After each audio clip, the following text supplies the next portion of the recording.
جب بھی کوئی بندہ کوئی بلڈنگ ادارہ کوئی چیز کھڑی کرتا ہے اس کی حفاظت کا انتظام کرتا ہے.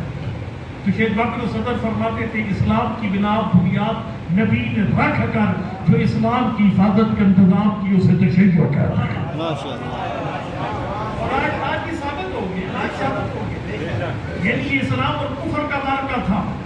اور آپ نے دیکھا کہ فلسطین کے کاز کے لیے فلسطینی وہ شیعہ نہیں ہے, وہ اہل سنت ہے. کٹر قسم کے اہل سنت نہ, لیکن چونکہ مسلمان نے کلموں کو ان کی حفاظت کے لیے ایک ایران کے میدان میں کھڑا رہا.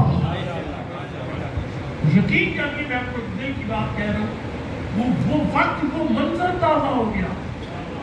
وہ منظر تازہ ہوا جو 25 سال کی خاموشی کے بعد مولا کائنات نے جنگ جمل کے اختتام پر نماز جماعت کروائی تو ایک صحابی رسول جو دوسرے کے بغل میں بیٹھا تھا اس کا کندھا ہلا کر علی نے 25 سال بعد نبی کی اصل نماز یاد کروائی.